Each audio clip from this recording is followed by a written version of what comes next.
Good evening, everybody. Yeah, I'm back to my regular schedule of making videos. Just like I promised, I say what I mean and I mean what I say. Because if I'm lying, I'm dying.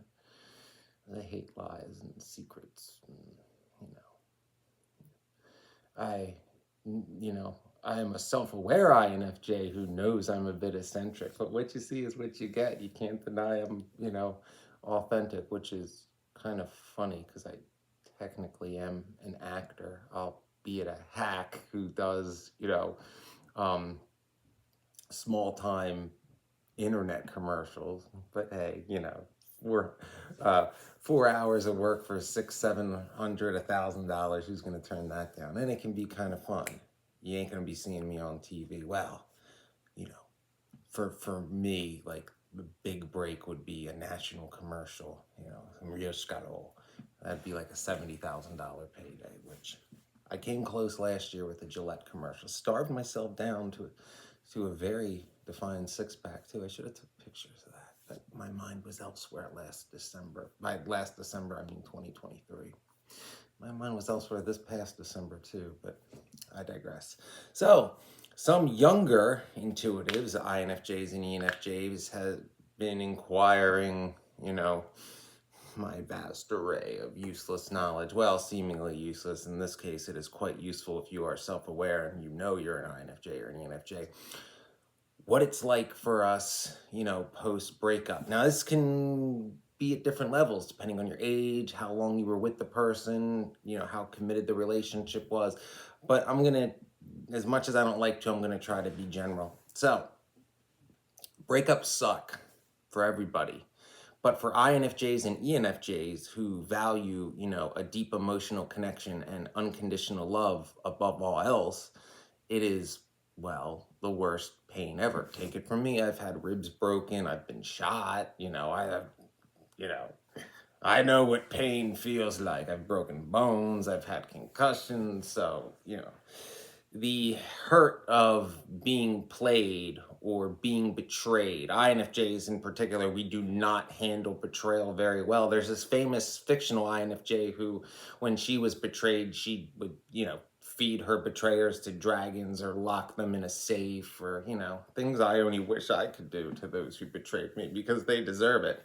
So, again, INFJs and ENFJs, we're very honest. We have a lot of integrity. We're very authentic, particularly INFJs. ENFJs do, especially younger ones, do try to, or do seem to care more about fitting in, but they're so sweet. They're the best, and they want to believe the best in people, and they don't understand early on that the so-called normal people are actually way more screwed up than the eccentric people, and that the ones that, they're trying to be like, that they think this is what normal is, those people are living a lie. But that comes with time.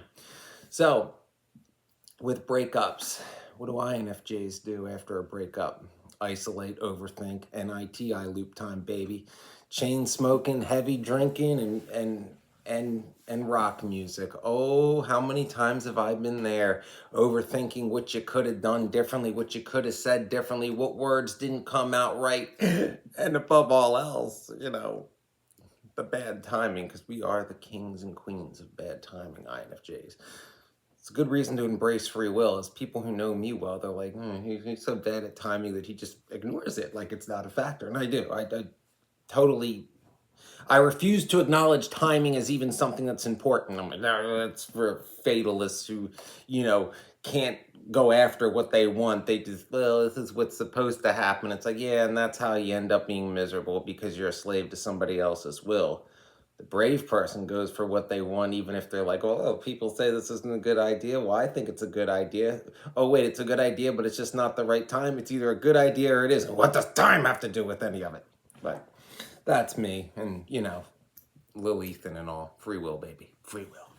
But after a breakup, an INFJ is going to isolate themselves and mope and overthink and think the world's ending and that they'll never recover because, being the overthinking introvert who struggles to make a first move. That is the fatal flaw, especially if you're male, because, men are still supposed to do that. I think more women should make the first move. I really do, because you're the ones with all the power in, who goes out with who. But no, you want us guys to. And then, you give us signs to the point where everybody's like, what are you waiting for? It's like, I want to be sure. And then we make a move, and then, we never even have like an actual conversation with you. And then an INFJ is like, tell me I overthink, huh? I didn't think enough, but stuff like that. So, just be genuine and authentic. Don't push a guy to make a move if you're not at least, I'm not saying, you got to do anything physical, but if you're not at least, from an INFJ perspective, you're not at least wanting to have like a one-on-one conversation, leave my fellow, freak of nature alone, because we're really good at one-on-one, and that whole like group setting, small talk stuff. Ugh. But, some of us as you get older, given my background, I can handle an interrogation. Given some of the jobs I had required me to be polygraphed and FBI background checked and have a security clearance. But, Arlington County Fire Department, how I miss you. If only I could get rid of 20% of the dinosaurs that are still there. Well, I did thin the herd, but alas, I was not a good enough asteroid. Although I did leave a crater forever, right in the middle of your precious tradition and good old boys club. But I digress yet again. So, post breakup, an INFJ is kind of going to have an identity crisis, because it's like, well, everything, like my intuition's off, everything I thought was wrong, everything, I totally got this wrong. Usually you have to come to the conclusion that there was information you didn't know, that it's like, INFJs, pay attention. Your intuition was right based on the information you had at the time. It's just those missing puzzle pieces that were, maybe deliberately hidden from you. And it's like, ooh. And had you known that, you would have reacted totally differently. I've been there myself. ENFJs. Oh, ENFJs, my favorite people. Truly you are. But ENFJ women in particular, young ENFJ women age 18 to 25, are the biggest target for narcissists. And in such that, actually all of them that I know were in a somewhat long-term, I'm saying over a year with a narcissist. Some ended up marrying them. But the saddest thing about that situation is that these young ENFJ women really struggle to say no. So a narcissist will swoop in, typically one that, we're talking physically, their friends and family would be like, she's out of his league. But they're very good at destroying the ENFJ's self-worth, because like INFJs, ENFJs suffer from imposter syndrome a lot. We're not the most confident when we're young, because we're not the easiest people to understand. And they're sucked into this trophy relationship, to where their self-worth is so tied to this narcissist. Because remember, ENFJs, they give all of themselves in a relationship. They are the most giving, do anything for their partner type people. INFJs are right behind now. INFJs are more of we'll die for the person we love, because that damn hero complex. And it's almost gotten me killed a couple times. That knocking noise is me hitting my titanium knee from when I got shot. So it can be a tough recovery for ENFJs, because particularly the longer they were in this relationship, they don't know how to function without it. Because ENFJs, they're the most introverted of the extroverts, but they're still extroverts, and they're known to have while they have a smaller close-knit truly people they trust, because they have trust issues to a lesser degree than INFJs, but they always have this big network of acquaintances. They're always well liked. And if they were part of this toxic couple for so long, a lot of that network is tied into that. And of course, a narcissist is going to spin lies and, vilify the ENFJ, and they're not good at handling that. And, the narcissist would basically be like, well, I was doing her a favor, and she was so lucky to have me, and she didn't do enough, when in reality, she probably did everything. And he was just like, well, you do what you're told. I'm the greatest thing that ever existed, even though you're average down the line.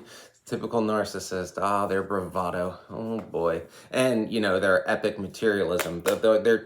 They're cheap when spending on their partners, but in terms of like making themselves look good, cars, clothes, all that. Oh, they'll spend money they don't have to make themselves seem like something they're not, like, more successful or likable or intelligent, any of that.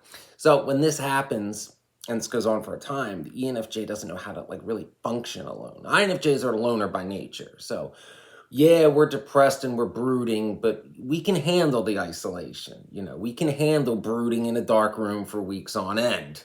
ENFJs not so much. So they'll try to like show that they're doing better than they are emotionally, like maybe go out with their friends more than normal, take trips, put on this like act of living their best life. And though they're having fun, it's superficial. That need of like that deep emotional connection is gone. Like, you know what I mean? And then INFJs and ENFJs both start to question whether or not they'll ever find that. And that is the biggest like knife in the chest for people like us, because that is the most important thing in our lives. If we start believing that it's never going to happen, our motivation, professionally, self-care, like going to the gym, just goes to hell, because it's like, well, what's the point? What's the point? I'm not living, I'm just existing, kind of thing. But we both, INFJs and ENFJs, must be cautious.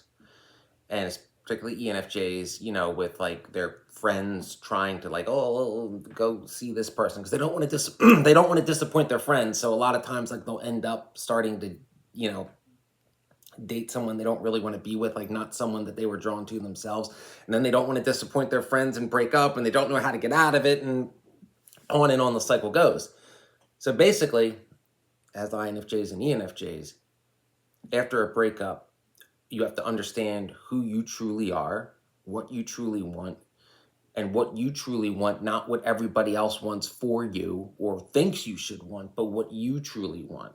And then focus on yourself and rebuilding things, being able to function solo, set your goals, and don't rush things, but always be on the lookout for someone that you are instantly drawn to. Not, oh, they grew on me, or he wouldn't take no for an answer. I'm talking like, like instant chemistry, sexual tension kind of thing. Like someone that the first time you laid eyes on them, there was not just an attraction, but you sensed something deeper, like this person understands me, or I could see myself being with this person. That's what you have to look out for. That's rare, and you can't let those opportunities pass you by, even if the timing isn't right, which for an INFJ it never is. But, ENFJs pay attention. I've said it since the beginning of this channel, that things worthwhile require risk and sacrifice. That's also a sign that it could be what you're looking for, is if there's some kind of obstacle to overcome, that it's not just, oh, right place, right time, and it's meant to be. It's like, well, this is what I want, but I got to climb this mountain. I'm going to climb the mountain. Yeah. Be on the lookout for that. Learn from your past. Like, if you were fooled, in a relationship, if somebody pretended to be somebody they're not, pay attention to those red flags, those signs. Keep an eye out for it. Don't keep repeating the same pattern, hoping that it's going to be different, because it's not. Trust your own intuition. Make connections with people one-on-one, not like who they are in what group, but it's like just the two of you and how that interaction goes and what they're about. And also, like, be honest with people with what you want, and ask them deep personal questions. If somebody's truly into you, they should be able to answer any question you throw at them. Like I said, I'm an INFJ. You can ask me whatever you want. I'm going to tell you, and it's going to be honest. You may not like it, but, you asked. So that kind of thing. That's what you got to be aware of. Yes, breakups are hard for everyone. For INFJs and ENFJs, they are absolute hell. So without me rambling on much longer, I hope this gives some insight into that question and how to move on from it. Not just like getting over that, but like how to, in the future, have a better understanding of when you possibly think that there's someone you could have that deep emotional connection with, not just somebody you're physically attracted to, and certainly not somebody that, a group of people want you to be with because they said so. Oh, they'd be, particularly censors. If your friends are censors, the deep superficial, they'll just look for like superficial commonalities and be like, oh, they'll be good together. It's like, because, they have a couple common interests and they're both pretty. It's like, yeah, but fundamentally what they want out of life is different. That's not going to work. Somebody's going to get hurt, and it's going to be the INFJ or the ENFJ, because the censor just be like, oh, I had my fun, and then there's the whole, like, the censor gets exposed for who they really are, and then there's infighting in the friend group and all that. So best date outside your friend group. Yeah. So be aware of that, and also with INFJs, and particularly INFJs, like when we're into somebody, we assimilate into their life, it's like, again, that's just, who we are. And ENFJs are just the most likable people in the world, so they can assimilate into anything. Just be aware of this. If you haven't yet, like and subscribe, because it's free. Why do 3/4 of you who watch my videos not subscribe to help channel reach more people? My anti-establishment truth-speaking channel. And also join my Patreon, because come on, I give better advice than your bartender, and you tip them. Why not me? Yeah. Hey, Lilith.